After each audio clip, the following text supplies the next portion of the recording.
el nacimiento de los 12 patriarcas. Muy bien. Vamos a ver cómo es esto. De lo que se habla tanto y se sabe tan poco, son episodios bíblicos. Entonces vamos primero a Jacob. Hemos hablado alguna vez de Jacob, que era el tipo aquel, el hermano de Saúl, el que le afanó el derecho de primogenitura, en fin, un tipo, un piola de aquellos. Sí. Conoció a Raquel, que habría de ser su principal mujer, digamos, la que él quiso. La pidió a su padre, Labán, padre de Raquel, pero Raquel tenía una hermana que era mayor que ella, Lía. Y, tal como era costumbre, Labán tenía la intención de encajar primero a Lía, que no a Raquel. No se le ponía 10. Primero la mayor, después la otra. Pero a Jacob le gustaba a Raquel, en fin. Labán se hizo prometer por Jacob que iba a trabajar gratis 7 años para él a cambio de la mano de Raquel. Y así lo hizo Jacob. Laburó 7 años. Cumplido el plazo, dice, bueno, si entregamos a Raquel, ¿cómo no? ¿Cómo no? Vamos a organizar la boda. Y Raquel le dice, che, tenés cuidado, dice, con mi viejo, porque es muy engañoso, muy engañero. Y es muy probable que trate de meter en tu cama a Lía. Ustedes se preguntarán, ¿cómo va a ser?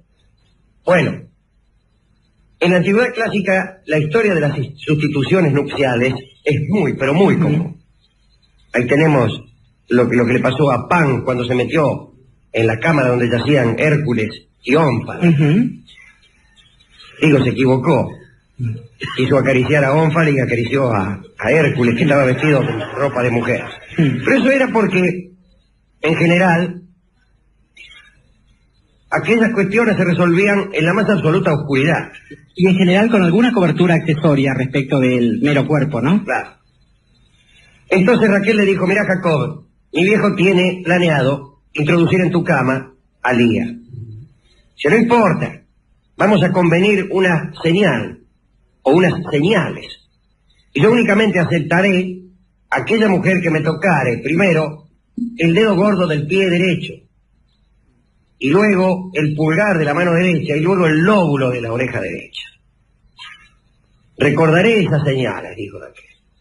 Viene la fiesta de boda, se van a polillar y sucede algo. Raquel, en un último momento, siente piedad por su hermana, porque sabe que el viejo la va a meter nomás en la cama de Jacob, y que ella se va a sentir avergonzada al no conocer las señales y se las revela. Entonces Lía se mete en la cama de Jacob, le toca el dedo gordo del pie derecho, el dedo gordo de la mano derecha y el lóbulo de la oreja derecha, y bueno, el otro ahí se pone como loco. Ahora sí, dijo. Pero claro, viene la mañana, la reconoce y le dice impostora, impostora. Dice, no hay maestro que no tenga su discípulo, le dice Lía, recordando que el mismo Jacob era impostor porque le había afanado, era un episodio que hemos contado aquí, el derecho de primogenitura a su hermano Esaú.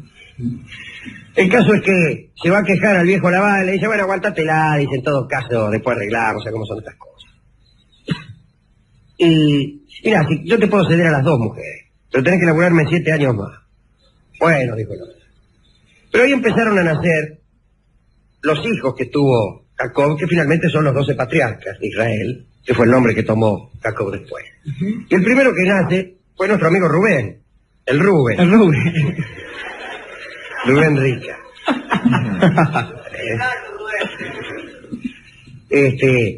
Todos los 12 patriarcas tuvieron hermanas mellizas, con las que luego se casaron, excepto José. Benjamín tuvo 2 hermanas mellizas. Y también Jacob tuvo una hija que nació sola, que fue Dina. El primero que nace es Rubén, hijo de Lía. Ese es Dina, bien. ¿Qué va a hacer? Uno no puede evitarlo. No, es más fuerte que usted. ¿Cómo se llamaba la hija? Se llamaba Dina.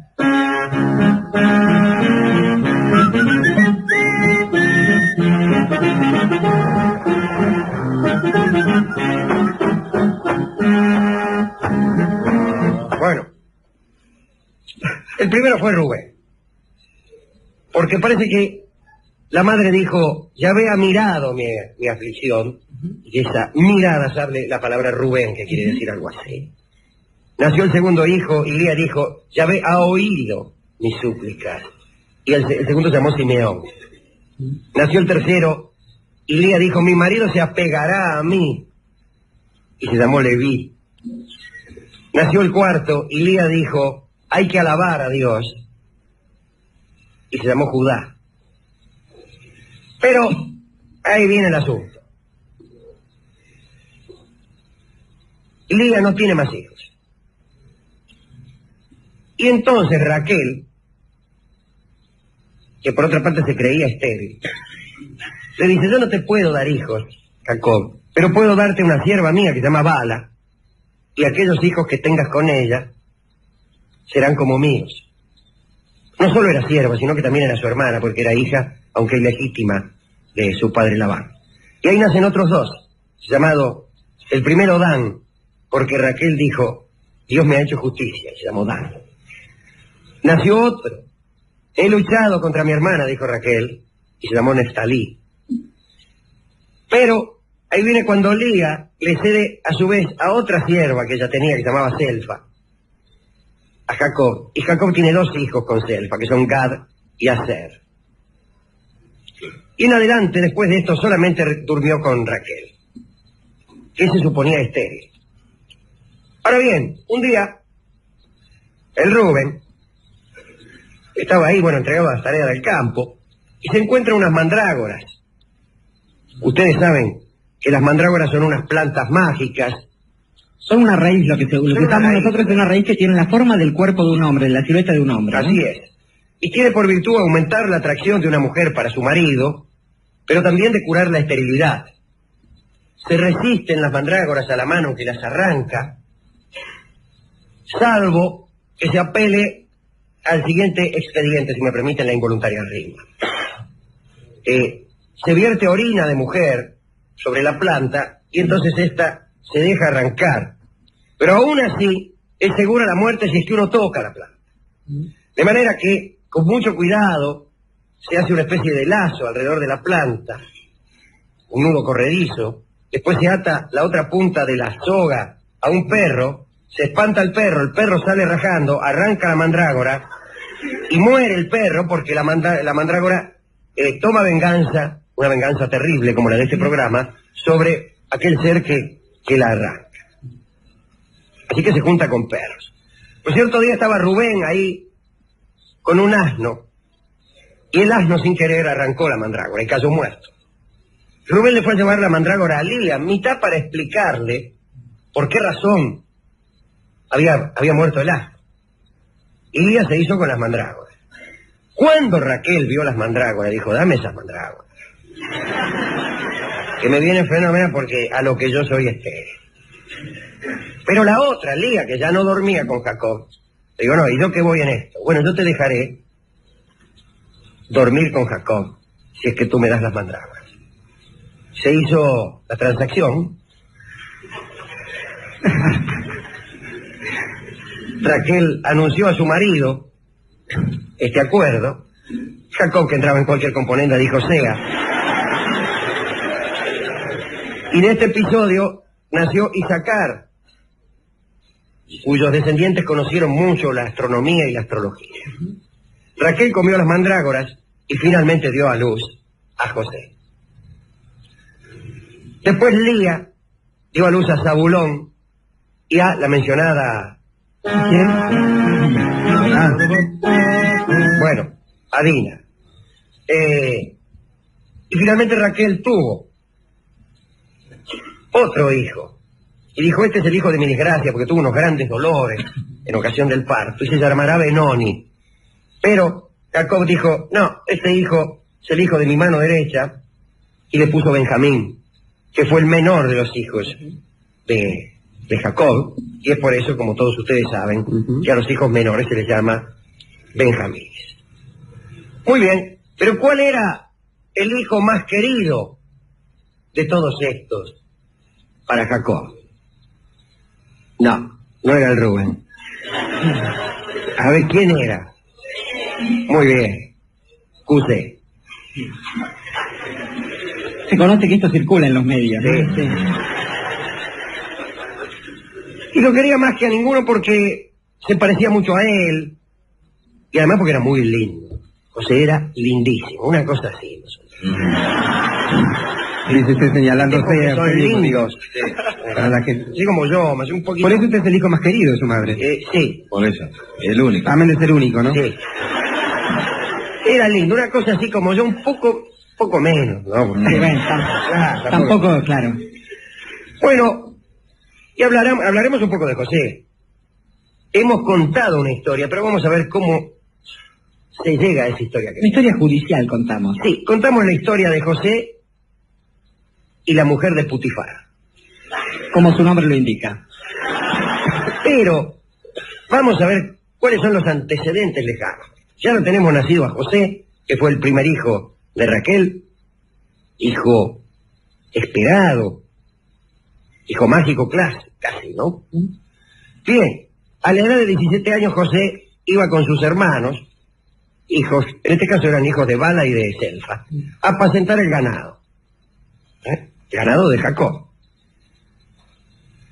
Iban lejos por ahí, tardaban meses en esto, pero al cabo de un mes volvió a Hebrón José y le dijo al padre, mirá, dice, no soporto el viento ardiente del este, pero además, te quiero decir algo, oh padre, mis hermanos no dejan una macana por hacerme.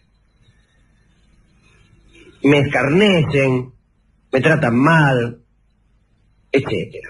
Y Jacob le creyó porque lo amaba muchísimo. Hay que decir que José se había hecho muy vanidoso. Era lindo, se pintaba los ojos, se peinaba como una mujer, caminaba con afectación, y vestía incluso con una túnica de largas mangas que le había dado el propio Jacob. Y los hermanos se burlaban de él.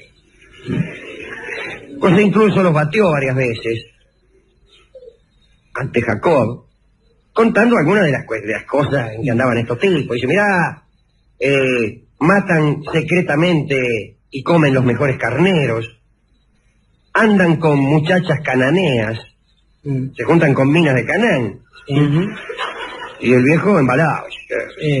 Antes de dudar, digo, de cualquier grado de la personalidad de José, bien debemos decir que este tipo de costumbres, en cierto grado del lugar de la aristocracia, por ejemplo, egipcia, aun suponer en las clases dominantes de los países dominantes, eran frecuentes, igual que un gesto que también tenía José, que era meterse el dedo índice adentro de la nariz en señal de reflexión. Así es. Esto significaba, en serio, que una Ni persona una cosa pensaba, significaba andar algún tipo de afeminado. de mariconería, digamos. mariconería o de afeminamiento, ni la otra, ningún grado de Mala educación o refrío. de mala educación. Tiraba la reflexión. Un día estaba José con los hermanos y dice, les voy a contar un sueño, les voy a contar, porque hablaba con pleonasmo. Dice, soñé que estábamos en el campo atando haces, no haces de copa, sino haces de... Haces con H. Y vi que se levantaba mi haz y los vuestros se inclinaban adorándole. José tiene una gran relación con los sueños, como saben ustedes. Este es su debut. Y los hermanos dicen, ¿qué quiere decir con eso? ¿Que vas a reinar sobre nosotros? No, dice, yo no quiero decir nada. Pero le voy a contar otro. Dice, también soñé que el sol, la luna y 11 estrellas me adoraban. Ah, dice, ¿vos qué querés decir? ¿Que tu padre, tu madre y tus 11 hermanos habrán de prosternarse ante ti? No. Pero lo empezaron a odiar. Los hermanos le tenían bronca. En adelante José se quedó en Hebrón, no iba a apacentar rebaños con los hermanos, le tenían inquina. Bueno, un día los hermanos piantaron a llevar los rebaños de Jacob al monte Efraín, y se quedaron mucho tiempo, demasiado tiempo, tanto tiempo que Jacob lo mandó a José a buscarlo. Dice, andá a ver, dice, ¿qué hacen aquello? Dice, andá. Fue José. Cuando lo vieron venir, ahí estaban Simeón, Dan y Gad. Y dijeron, che, mira, ahí viene el de los sueños. Vamos a matarlo. Vamos a matarlo, dice, lo tiramos a un pozo, lo matamos, lo tiramos a un pozo, porque había unos pozos ahí muy considerables. Y después decimos que lo devoró una fiera. Y estaba Rubén, que era bueno el Rubén. Y dice, pero no lo matemos, mejor dejémoslo en el pozo. Considerado, ¿eh? Sí, ya veremos que era realmente considerado. Lo desnudan, mitad para que la historia cierre bien. Y lo tiran al pozo donde, según es fama, había víboras, escorpiones, toda clase de bichos asquerosos. Pero en ese momento ven venir una caravana de ismaelitas, que venían con los camellos cargados de estoraque, de tragacanto y de láudano. Ustedes conocen estos productos. El tragacanto se utilizaba para hacer la gomina. La goma tragacanto se utilizaba para hacer la gomina, que no se usa mucho, pero algunos de ustedes la habrán visto. Es ese coso que se ponen, el gel, digamos. La gomina se hacía con goma tragacanto. Tragacanto brancato se decía en esa época. Gomina, único fabricante brancato. Lo hacían con goma tragacanto. No en aquella época, desde luego. Pues la gomina es un invento argentino. Cosa que no usaban los muchachos de antes, además. Los muchachos de antes no usaban gomina, como saben ustedes. Estando Carlos Gardel en Barcelona, un chico le preguntó, jefe, dice, ¿con qué se pone en el pelo para que le quede tan bien la peinada? Vive ahí a la salida del hotel, donde estaba él en Barcelona. Y Gardel, por decirle algo, dice, y se me pongo dulce, me pongo mermelada de membrillo. Y se la tomó. Y al otro día dice que sale y lo ve al pibe muy peinado para atrás, lleno de mosca.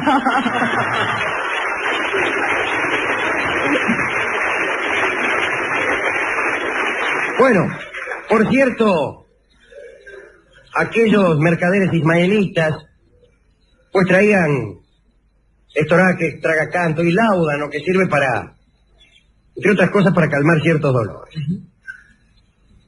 Los llevaban a Egipto, todos esos productos. Y uno de los hermanos, Judá, dijo, che, dice, pues no se lo vendemos a esto, se lo vendemos como esclavo. Lo vendieron por 20 monedas de plata, lo cual debe ser un agregado midrásico, porque hasta el siglo VII antes de Cristo nadie acuñó monedas de plata en ningún lugar del mundo. Pero bueno, lo vendieron. Entonces Isacar, otro de los hermanos, propuso que mataran a un macho cabrío, últimamente, que empaparan con su sangre la túnica de José, por algo lo habían puesto desnudo en el pozo, y se la llevaran a Jacob, le dijeran que una fiera lo había matado a José. Según otra tradición midrásica, otro agregado posterior, la divinidad proveyó automáticamente vestiduras a José cuando fue vendido a los ismaelitas para evitarle exhibir su vergüenza. La vergüenza de presentarse desnudo ante sus nuevos dueños. Bueno, hicieron eso, mataron a un macho cabrío, empaparon la túnica de José, y Neftalí fue el encargado de ir a llevarle a Jacob la noticia. Jacob se rasgó las vestiduras, se vistió de saco, no de saco como este, sino de bolsa, y dijo, encontrad el cuerpo de José, y apresad a la primera fiera que encontréis, y traédmela para que yo pueda vengarme. Esto no es tan loco, porque incluso yo creo que en la ley inglesa o francesa había una cláusula según la cual todo animal que causara la muerte de un hombre debía ser entregado al Estado, eso era. Y no solo todo animal, sino todo animal o cosa que provocara la muerte de un hombre pasaba a manos del Estado. Podía ser un perro rabioso, un ladrillo, una viga. Y si utilizaban estos animales y cosas, digamos, para ayudar a los necesitados. Tanto sea con su venta, con su aprovechamiento, etc. De manera que no es tan loco esto de Jacob de tratar de vengarse en la fiera que hubiera provocado la muerte de su hijo. Pero además dijo, traed a la primera fiera porque estoy seguro que Dios les entregará la fiera culpable. Y esto se consigue en un lobo cualquiera. Y se lo trae. Che, mira, dice, aquí está, dice, el lobo. Y entonces Jacob increpó al lobo. Dijo, ¿cómo? ¿Que has matado a mi hijo? Y Dios concedió al lobo el habla, momentáneamente, para que pudiese defenderse. Y el lobo le dijo, mira, soy inocente, no tengo absolutamente nada que ver. en la muerte de José. No es lo que vos te imaginás. Muy bien. Mientras tanto, los marianitas, los ismaelitas que estaban ahí con sus productos, que no eran frecuentes. En general, esta clase de mercaderes llevaban productos malolientes. Pero se dice que esa vez también la divinidad había arreglado que llevasen estoraque, tragacanto y láudano para no herir las narices de José en su viaje. Lo llevaron a Egipto y allí en Egipto lo vendieron a un eunuco que era funcionario del faraón. Este eunuco se llamaba Putifar. Y ahí viene la historia que contamos antes, pero que vale la pena recordar. Bueno. Putifar lo nombra mayordomo a José. Y este ejerce la mayordomía con gran solvencia. Pero Putifar, que por otra parte era eunuco, y ya se ha dicho, no por otra parte, sino que insisto en que era eunuco. Por esa parte, además. Sí, es por la única parte por la cual se puede ser eunuco. Por la voz finita, digo. Estaba casado. Su mujer se llamaba Zuleika. En mi nombre. Sí, una vez. Estaba casado incluso por razones sociales. Luego que va a ser un eunuco. ¿Por qué otra? Y bueno, acabamos de decir que José era muy buen mozo. Y Zuleika trató de seducir a José. Pero José se resistió, no, que bueno, voy a hacer esto. Era realmente un tipo muy piadoso y muy casto. Bueno, Zuleika, ante ese rechazo, empezó a enfermarse. Y las amigas decían, che, Zuleika, ¿qué te pasa? Dice, estoy desesperada por este tipo. Dice, Cusé. Pero ¿cómo puede ser? Tan hermoso es que sí es hermoso. Dice, yo voy a organizar un banquete, una fiesta, y las voy a invitar a ustedes, muchachas, para que lo vean. Y entonces organiza un banquete y justo dice que estaban pelando la fruta con unos cuchillos las chicas, y aparece José. Y se cortaron los dedos. De la impresión que... ¡Oh! Seguían, no se daban cuenta. Y entonces Zuleika les dijo, bueno, si solo una breve visión de José les ha hecho cortar los dedos, ¿qué no me sucederá a mí que me lo tengo que bancar día y noche? Zuleika usaba filtros de amor, José nada. Nada. Se ponía unos vestidos que quería ser de su hermana, nada. No pensé. Y un día viene la fiesta de la crecida del Nilo, donde todos los funcionarios van ahí a hacer rostro junto al faraón. Putifar va, le dice a Zuleika, ¿venís? No, dice, yo me quedo, me duele el mate. No le crea. Y José estaba polizando la siesta y se le manda la pieza a Zuleika. Dice, dale, qué sé yo, que no hay nadie.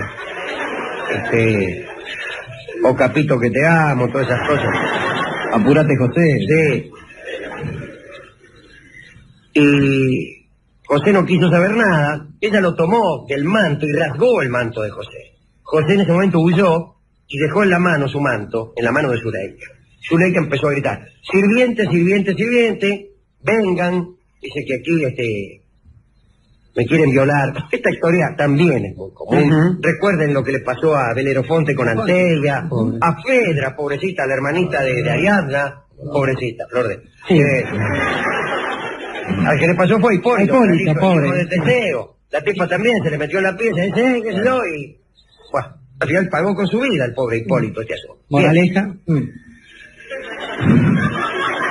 Llama a los sirvientes, ¿qué sucede, qué sucede, qué sucede? Bueno, miren, este hombre ha querido yacer conmigo y ante mi negativa, cuando yo levantaba la voz para llamar, salió rajando y dejó en sus manos este manto, rasgado. Muy bien, viene Putifar, le cuentan esto, encana a José. Pero es sometido a juicio y allí hay un juez piolón. Y el juez dice, a ver el manto. Bien. ¿Por qué a ver el manto? Y dice, porque si es cierto lo que dice esta señora, que José huyó cuando ella levantó la voz, el manto tiene que estar rajado de atrás. Pero si es cierto lo que dice José, que ella trató de rasgar sus vestiduras para excitar su lujuria, el manto tiene que estar rajado de adelante. Trae el manto y el manto estaba rajado de adelante, discúlpeme. Es lo que cambia, dice, dónde está ubicada una rajadura, dice el juez. Pero Usted sabe cómo es la FIFA.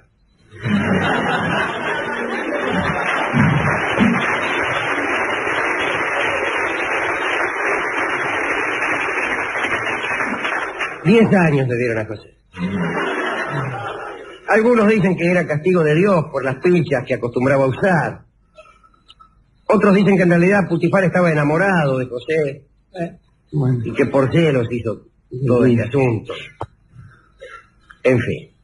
Pero, gracias a esa permanencia en Cana, viene la otra historia de José que hoy no contaremos, que es aquella que lo revela como el mejor analista de sueños. Antes por lo menos de que... Son otras interpretaciones. Muy bien. José interpreta los dos sueños. Al tercer día, justo, era el cumpleaños del faraón. Muy bien. Dice, día de una fiesta, dice el faraón. Ya que es mi cumpleaños. Cosa rara, se habla de cumpleaños aquí, ¿eh? No con esa palabra.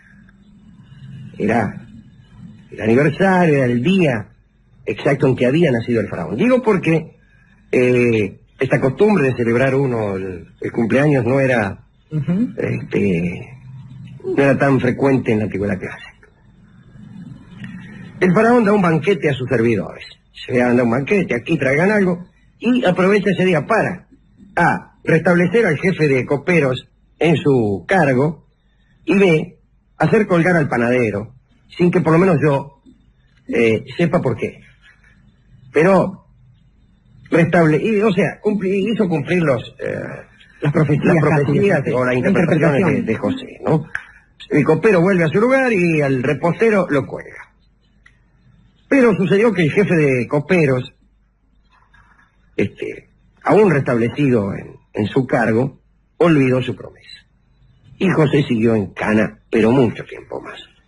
Dicen también que cuando estaba en Cana, cayó a visitarlo la mujer de Putifar, aquella que había tratado de seducirlo, Zuleika, y le dijo, ¿por qué sigues en Cana? Séme amante y yo te sacaré de la cárcel. Lo cual es revelador acerca de cierta liviandad de las cadenas de José, que le permitían tener un amante en la cárcel, lo que no es sencillo. Quizás esto hable también, más que de la liviandad de esas cadenas, de las posibilidades, las potestades de Zuleika también en ese ámbito, ¿no? Una que entraba ahí a de pero acá dice, sé mi amante y haré que te pongan en libertad, pero en realidad debió decir, prométeme que serás tú mi amante y te pondré en libertad para que de este modo lo seas, ¿no? Aquí delante de la gente. En el patio. Pero José dijo, no. Pues si se había resistido antes. Bueno. Pero al cabo de 2 años, soñó el faraón que estaba a orillas del Nilo y que veía salir 7 vacas del río, hermosas y gordas. Poníanse las vacas a pacer y luego salían del río 7 otras vacas, flacas estas, que devoraban a las gordas. El faraón despertó, se volvió a dormir y soñó entonces con 7 espigas que salían de una sola caña de trigo, grandes y hermosas. Y luego brotaban 7 espigas, pero estas flacas y quemadas, y devoraban a las hermosas y granadas. Entonces el faraón llamó a sus adivinos para que le interpretasen aquel sueño, o aquellos 2 sueños, y nadie daba pie con bola. Uno decía, vas a tener 7 hijas, el otro decía, jugar el 77, y dice, pero ¿estos qué son? ¿Adivinos de qué son estos? Ustedes parecen los adivinos que voy a ver yo, que no invocan una ni... Bueno. Y entonces aparece el jefe de coperos, Merod se llamaba el jefe de los coperos. ¡Y yo! Ahora que me acuerdo. Pero era así, no era malo Merod, pero era olvidadizo. Incluso dice la tradición que hacía unos nudos para acordarse de decirle al faraón, che, a ver si lo acomodamos a este. Pero se olvidaba. Según parece, era Dios que lo hacía olvidarse, para que solo lo recordara en el momento oportuno que era este. Es decir, al tener el faraón este sueño. Y le dice, mire, yo conocí a un chabón en la cárcel que interpretaba los sueños de esta y aquella manera, y a mí me acertó todo. Y ahí está el finado que no me deja mentir también, dice.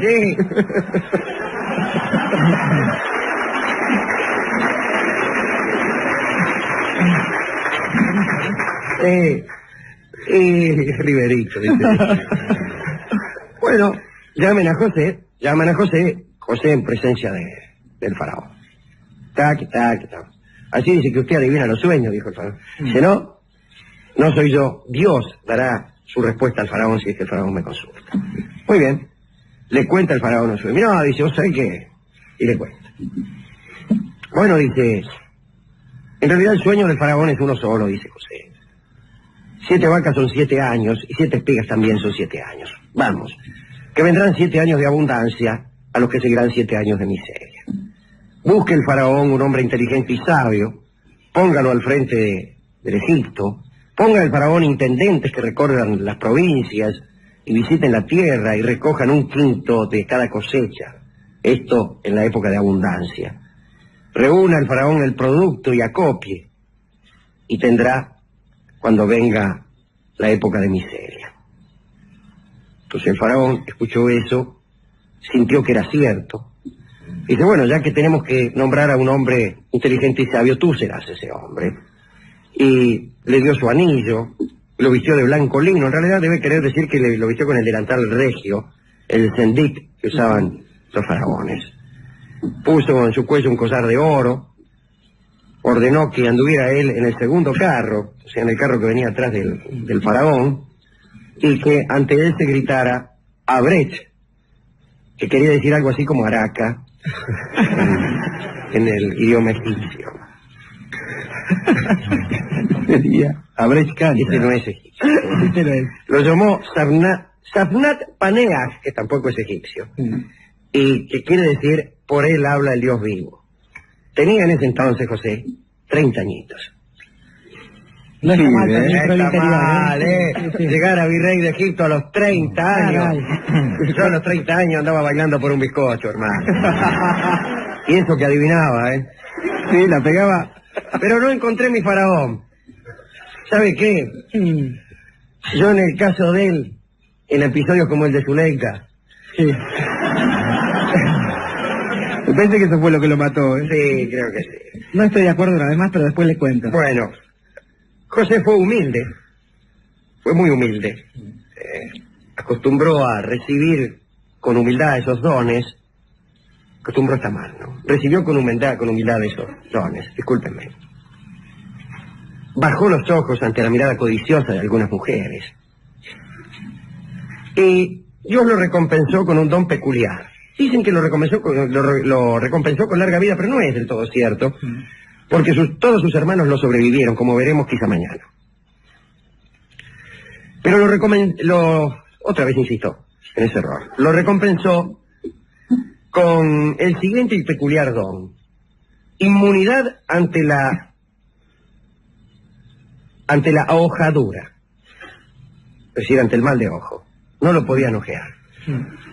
Don que fue heredado por los descendientes, por quienes otros. Se casó con Asenat, que algunos dicen que era hija de un sacerdote, pero en realidad parece que era su sobrina. Yo creo que era hija de Dina, la única mujer sola que fue hija de Jacob.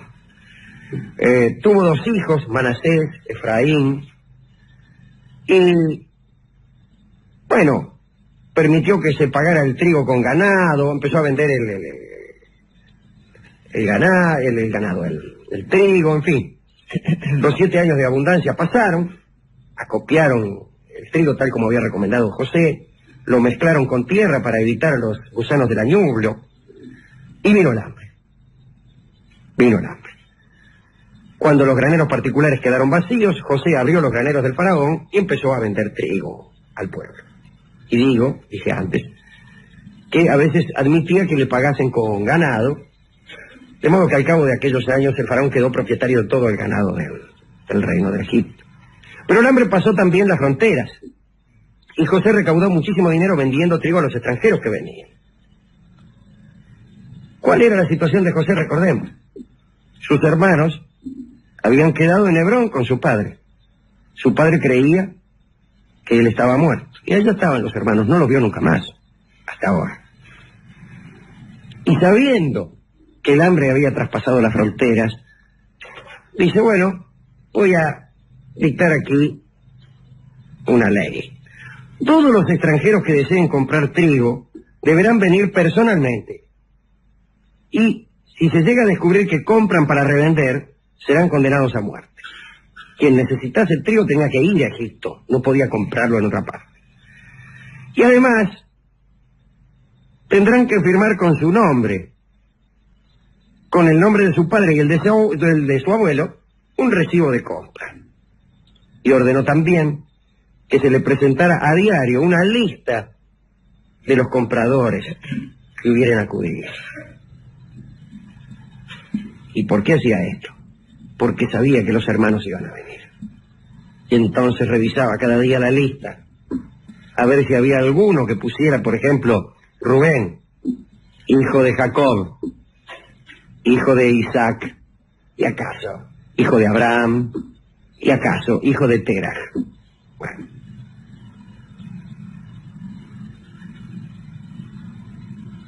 ¿Y qué pasó después? Bueno, Jacob se enteró de que vendrían trigo en Egipto y mandó a los hijos a buscar trigo a Egipto. A todos, menos a Benjamín. Y aquí los tenemos entonces a los hermanos que lo habían vendido. José yendo a Egipto y a José esperándolos. Aquí voy a cortar yo la historia, bueno. No, por supuesto, es muy larguísima, no terminaríamos nunca. Pero bueno, José tramaba una venganza. Vale saber esto.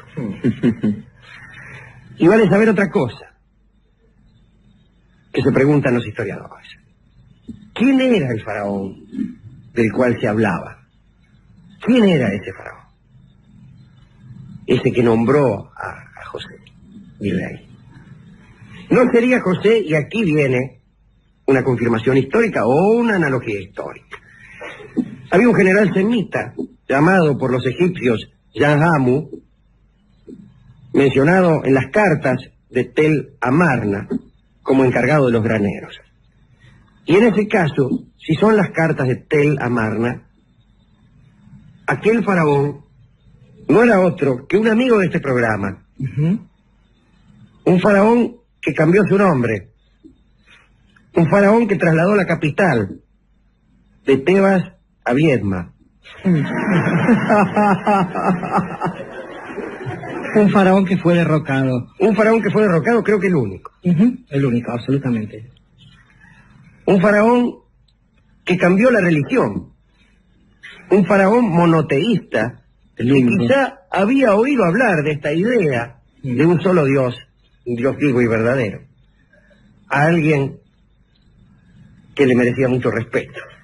Y ese era Amenofis IV, que cambió su nombre por el de Akenatón.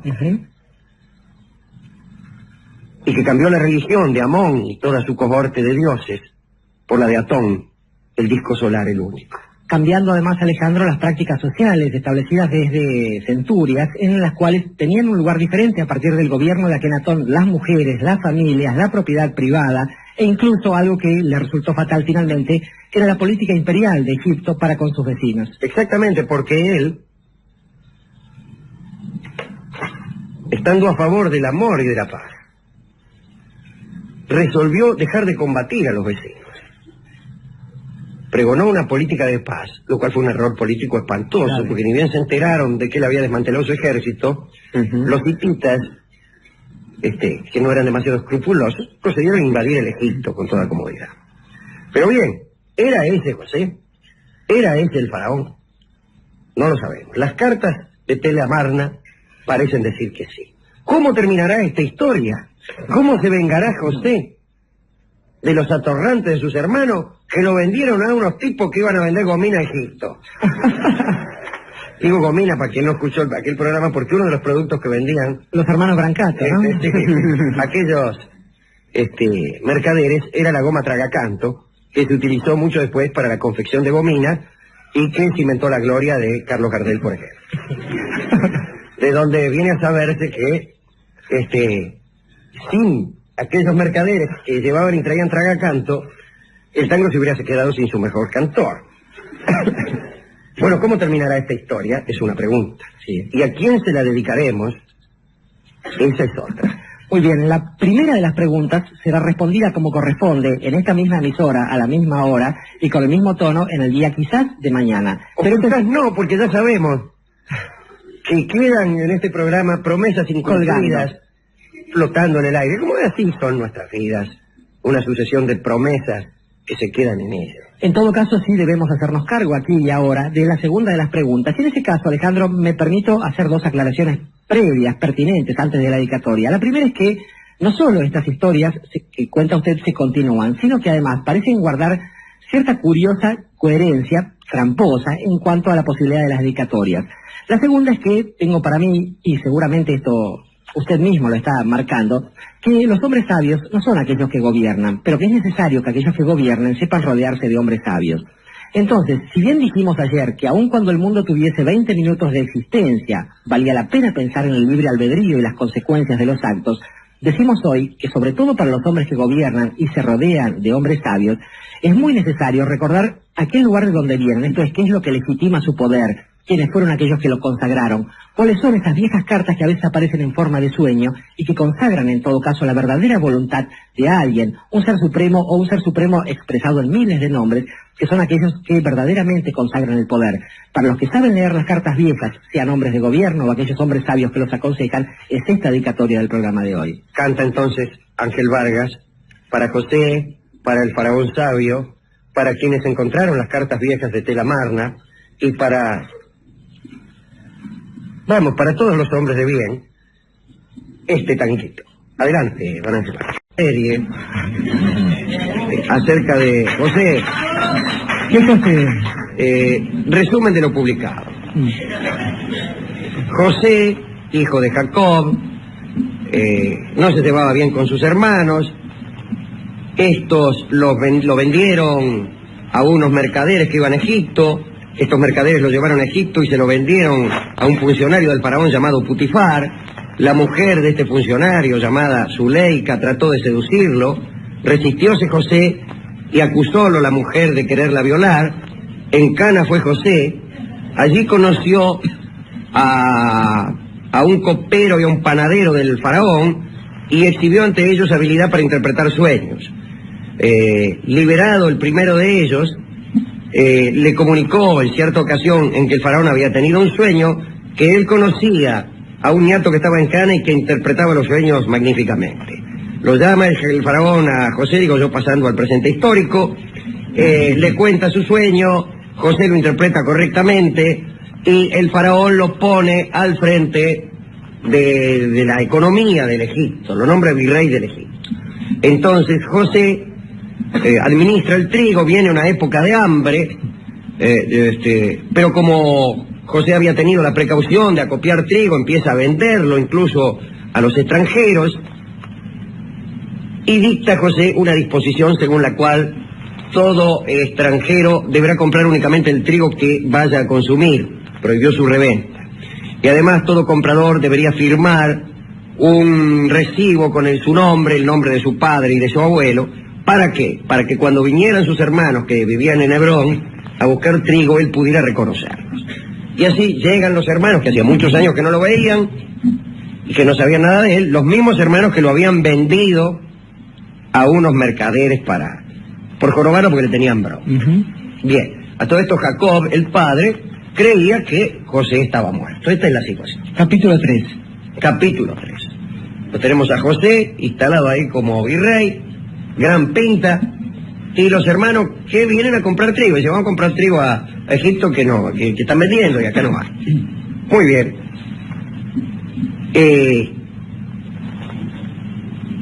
Jacob se entera, venden trigo, manda a todos los hermanos. Dice, váyanme hasta acá a Egipto y compren trigo. Partieron todos menos Benjamín, que era el más chico, a quien José no conocía.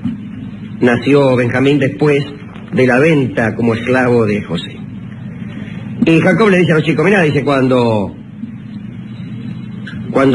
lleguéis a Egipto, tened mucho cuidado, araca, muchachos. Decid al menor número de personas posible que estáis comprando trigo, practicar la humildad, pasad inadvertidos, haceos los giles, entrad en la ciudad por diferentes puertas como si no os conocierais y que nunca os vean conversando juntos. Es decir, guardaleño. Y ellos al principio obedecieron. Llegaron ahí y se hicieron los lógicos.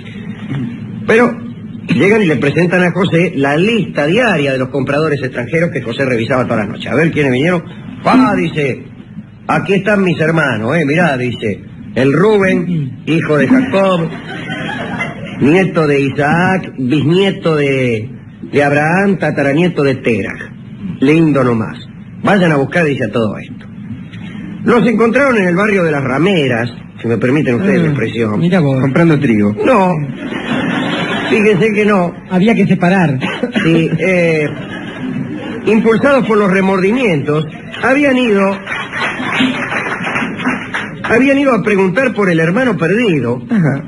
A los mercaderes de esclavos que estaban allí, en ese barrio. Un barrio donde, si me permiten, piantarme un poco el tema. También había, digamos, señores, no solamente señoritas. Señores que se prostituían y vendían sus cuerpos. Hay quien dice que José, como virrey, dispuso que esos chabones fuesen circuncisos antes de dedicarse a ese trabajo. Pero esta debe ser esto, digo, un agregado midrásico posterior, porque los egipcios siempre fueron circuncisos. Es decir, no había cómo hacerlo. Los llevaron entonces a todos los hermanos que estaban ahí en el barrio chino, donde José. Se postraron ante él, no lo reconocieron al tipo, el virrey acá, pero José sí lo reconoció. Ahora sí hizo el gil el tipo. Yo lo reconozco, pero me hago como que... Y dice, a ver, dice, ¿de dónde vienen ustedes, che? Dice, venimos de Canaán a comprar trigo. ¿Ah, sí? A mí me está pareciendo que ustedes son espías, que han venido a esta ciudad para observar la dimensión de sus murallas. No, señor, somos hombres honrados. Nos han mandado nuestros padres a comprar trigo. Y entonces, ¿por qué han entrado por diferentes puertas? ¿Por qué se han pasado tanto tiempo en el barrio de las Rameras? Bueno, entramos por diferentes puertas por consejo de nuestro padre. Y en el barrio de las Rameras buscábamos mercadería perdida. Vamos, ustedes son espías. No, somos hijos de un mismo padre. Éramos 12. El más chico no vino. Y el restante, el restante no vive ya. José tenía una copa de plata que utilizaba para la adivinación. Empezó a mirar la copa de plata y les dijo, veo que 2 de vosotros mataron a los de una ciudad fortificada. Se refería a Siquem. Era una ciudad que habían ido Simeón y Rubén por otra historia, no importa. Pero esto sabía, y además dice, todos ustedes vendieron a un pariente cercano, a los mercaderes. Todos se miraban, ¿no? Bueno, dice, no van a salir de aquí mientras no venga vuestro hermano menor, dijo José. Y yo me voy a quedar con todos ustedes como rehenes y voy a mandar a uno que vaya a buscar al menor. Mientras tanto los voy a tener aquí en cana todos. Pero como hoy estoy de buen humor voy a hacer al revés. Me quedaré con uno como rehén. Y todos vosotros, id a llevar el trigo a vuestro padre. Me preguntan, ¿vive? ¿Vive vuestro anciano padre? Sí, sí. ¿Está bien? Preguntó José, ¿no? Sí, sí, dijeron nosotros. Bueno, se queda con Simeón. Lo encadenan y los tipos cuando oyeron eso, dijeron, este es nuestro castigo, dijeron en hebreo entre ellos, ¿no? Creyendo que José no hablaba hebreo. Se dice, este es nuestro castigo por haber tratado tan mal a nuestro hermano y por haber sido tan perversos con él, qué sé yo. Entonces José cuando los escuchó, se hizo como que se iba a otra habitación, lloró un cacho y volvió. Después, bueno, lo dejó a Simeón encadenado, despidió a los demás, pero en secreto mandó que le llenaran las bolsas de trigo e incluso le hizo poner el dinero que ellos habían pagado por ese trigo dentro mismo de cada saco. Se fueron los tipos en el medio del camino, uno abre un saco, qué sé yo, una bolsa, yo mirá que está la guita, se fijó, ¿cómo puede ser, che, qué sé yo? Y llega, de vuelta a Hebrón, a la casa paterna, y estaba Jacob esperando. Che, dice, le cuentan todo, mirá lo que pasó, che, nos llamó el tipo y nos dijo que viniéramos a buscar a nuestro hermano más chico y que si no le iban a dejar a Simeón allá todo el viaje. Y Jacob empezó, dice, me van a dejar sin hijo, ¿qué tienen que andar contándole que tenían otro hermano? Manga de boca de trapo, qué sé yo. Bueno, si ocurre una desgracia, haréis descender en dolor mis canas al sepulcro, dije Jacob. No voy a dejar que vaya. ¿Pero cómo?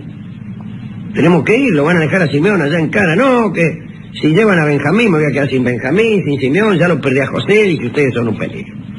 Muy bien. Sigue el hambre, se morfan todo el trigo que compraron y se hay que ir a comprar más. Y Jacob dice, no, ¿cómo van a comprar más? Dice, bueno, vayan. No, dice Judá, pero tenemos que llevar a Benjamín porque si no el tipo no nos va a vender trigo, además nos va a meter en cana todo. Yo respondo por el niño, dice Judá. Está bien, dice Jacob. Vaya. Llévenle algunos regalos a este señor. Llévenle tragacanto, miel, astrágalo, láudano, alfónsigos, almendras. Y por las dudas lleven la guita que encontraron en las bolsas. No sea cosa que se la mangueen de nuevo y ustedes no pueden responder. Muy bien. Se las toman y llegan. Ni bien llegan, José los invita a todos a morfar. Se instalan en el palacio, los atiende el mayordomo. Estaban todos con medio miedo. Dice, ahora, ¿saben que este nos va a meter en cana? Nos está haciendo algo, vas a ver, qué sé yo. No. Aparece Simeón, el hermano de ellos que estaba en cana, libre, dice, ¿qué tal? ¿Cómo está? Vamos a morfar todo. Viene un tipo, le lava las patas. Y aparece José.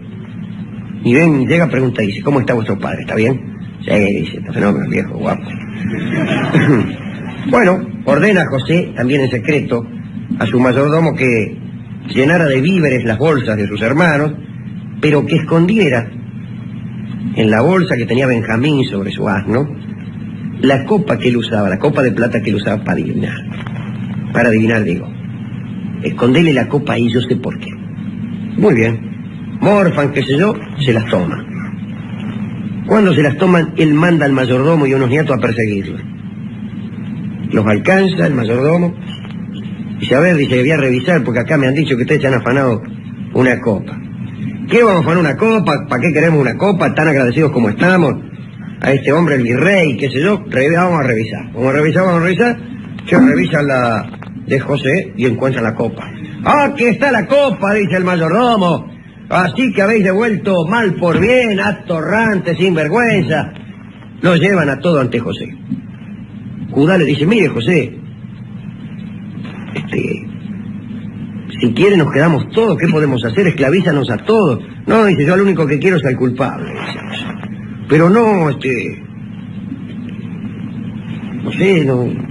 ¿Sabe qué pasa?, le dice Judá, y ahí le bate todo. Le voy a contar cómo fue el asunto, señor. Nosotros éramos 2 hermanos. Y ahí le cuenta toda la historia. Y José, al escuchar toda la historia, su propia historia, le dice, manga de otarios. Yo soy vuestro hermano. Esto es una escena. ¿Cómo miró? José, dice, ¿qué hace acá? Disfrazado.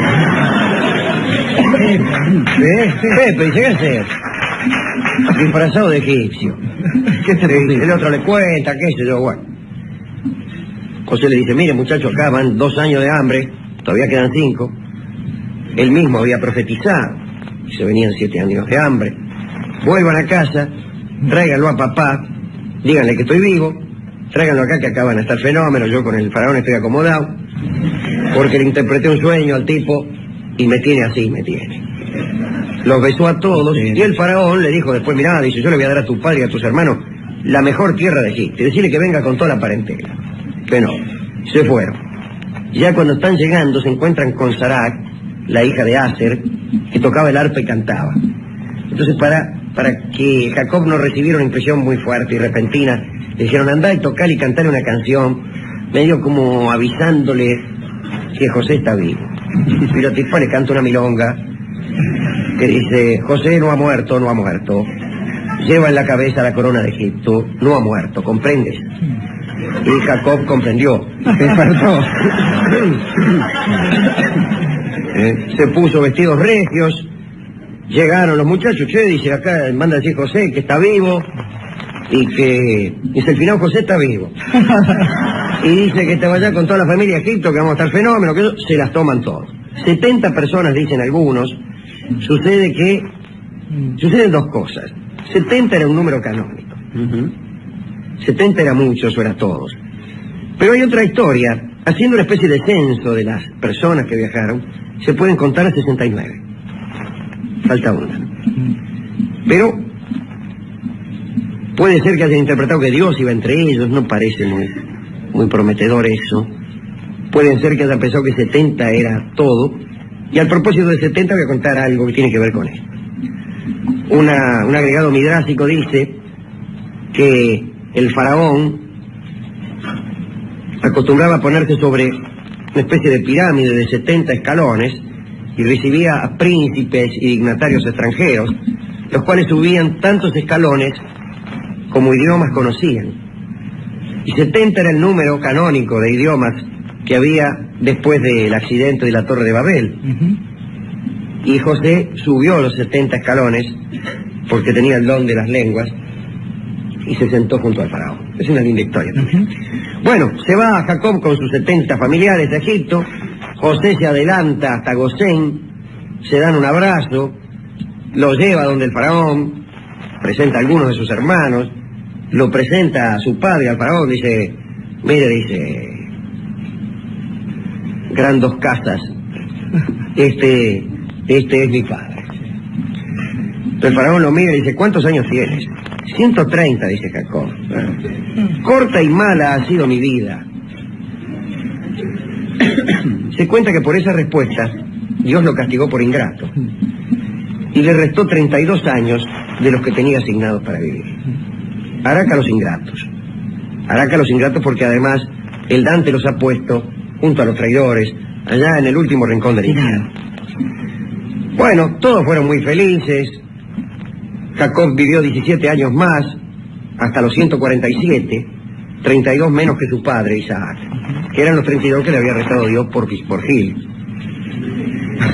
Hay algunos agregados interesantes, uno muy divertido, donde supone que ocurrieron algunas rebeliones de los hebreos contra el poder egipcio, en una de las cuales Judá rompió los barrotes de una celda y lanzó un grito tan tremendo, un grito como el de Pan quizá, que hizo abortar a las mujeres y además hizo que las cabezas de los guardias se torcieran de golpe y para siempre, motivo por el cual las pinturas egipcias nos presentan guardias que tienen la cabeza mirando para un lado y el cuerpo para el otro. Impresionante, ¿no? Impresionante. Finalmente Jacob murió allí. José hizo embalsamar su cuerpo y en castigo Dios, por confiar en los embalsamadores más que en Dios mismo, hizo que todos los hermanos de José le sobrevivieran. Duraron 70 días las honras fúnebres de Jacob. Observe el oyente curioso que 70 días era el tiempo que tardaban las honras fúnebres en el Egipto, y 70 días era el tiempo que tardaban los embalsamadores egipcios en completar su trabajo. Y ahí termina la historia de José, que es el umbral de otra. El umbral de otra. Que es el éxodo, que es la huida de Egipto, el mar rojo que se abre, el faraón cuyo corazón se había helado, que no era no era el mismo. La llegada de la tierra prometida. Y la llegada de la tierra prometida, pero esa ya es otra historia. Pero ¿a quién dedicar el final de esta historia familiar de estos dos hermanos, de este chico, guapo, lindo de ver, de la ingratitud de los hermanos, de la venganza que se puede tomar José y que al final no se toma? En fin, ¿a quién dedicar toda esta larga historia que fue como una miniserie? Lo que ves ya se ha visto ya, dice un viejo precepto, y quiero decir con esto, Alejandro, que del mismo modo que ayer, si aquí no hay una saga, la saga ¿dónde está? De modo tal que la dedicatoria, y también, digamos, si esto es posible para un programa que carece de toda moral, la moraleja, debe buscarse por el mismo camino. tiendo a pensar que en esto también hay una especie de reflexión cercana a la de ayer y a la de anteayer. Aquella que dice que cuando una persona es poderosa, primero debe saberse y recordarse que hubo un momento en que no lo fue. Si una persona es bella, debe haber un momento en que no fue mirada por los otros. Si una persona es sabia, debe recordarse también que en un momento tampoco lo fue. Y eso remite justamente a el final de estas historias. Pensaba en algunos amigos de este programa, José Gabriel Condorcanqui, más conocido por todos nosotros como Tupac Amaru. Aquellas personas, quiero decir, que a semejanza de él y a diferencia de la Malinche, de Marina, nuestra amiga mexicana, recuerdan el momento culminante del cariño de sus vidas cuando acceden a una potestad determinada. ¿Cuáles fueron sus orígenes? Recuerdan también la letra de algún blues. Lo importante es saber de dónde vienes. Y digo, no es saber dónde vienes, sino a dónde vas. Justamente porque no hay que olvidarse de ese origen para saber en qué uno consiste. Un gaucho no puede ser otra cosa que un gaucho. José no podía ser otra cosa que un judío, aun cuando hubiese llegado a la cima en el poder de Faraón. Cosa que resulta buena de recordar para algunas personas que se encaraman en algunos poderes. Iba a decir otro verbo y está prohibido por la radio. Claro. Algunas personas que llegan a esas potestades y que deberían saber en algún momento que es necesario volver y que siempre que se vuelve, porque siempre hay un antecedente, siempre hay un respeto hacia los viejos, hay que volver con la frente marchita. Volver canta entonces un amigo de este programa para el amigo José, aquel virrey que perdonó a sus hermanos.